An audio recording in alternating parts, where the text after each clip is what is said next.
an alarming drone incident that forced one of the U.S.'s most critical Air Force bases to close its airspace for several hours. This happened at Wright-patterson Air Force Base over the weekend in Ohio. And just in, new air traffic control audio obtained by military news website The War Zone of the moment it happened.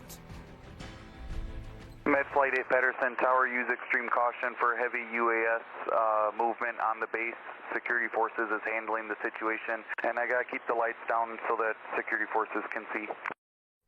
Ohio, now the latest of several states to report drone concerns as scrutiny over the federal response is building. This morning, lawmakers are demanding government officials do more and explain more after weeks of suspicious sightings.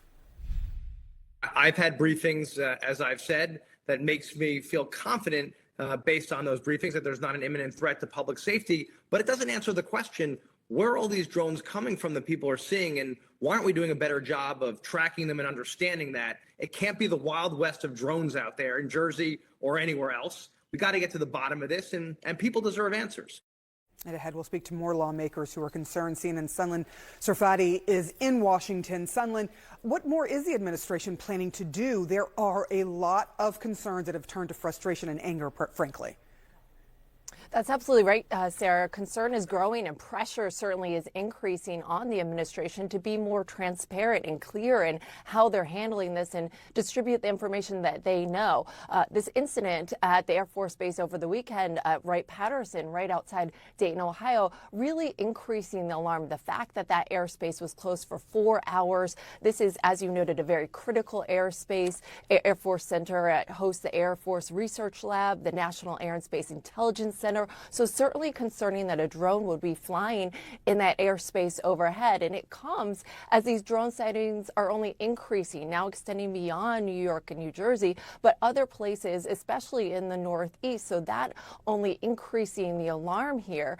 And we have seen a recalibration of sorts from the administration over the weekend, really leaning into this message that they are on it, despite, as you noted, some frustration from lawmakers demanding more answers. But we heard from the Secretary of Homeland Security over the weekend saying that he is not aware of any direct national security concerns and trying again to tell the public that the administration is on it. Here's what the Secretary had to say.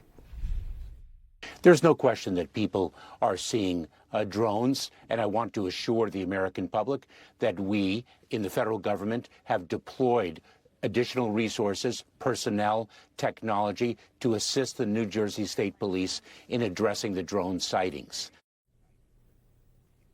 So the administration, they're really trying to express that they're increasing some resources to take care of this issue and learn more about this issue. Meantime, Republican Mike Waltz of Florida, President-elect Donald Trump's incoming national security advisor, really taking issue with where exactly these drone sightings are happening, specifically over military sites and restricted airspaces. Here's what he had to say.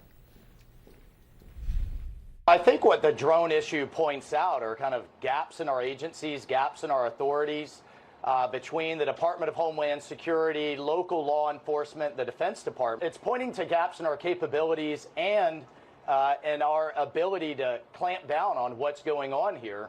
And we need to get to the bottom of it. And I think the Biden administration is working to do that.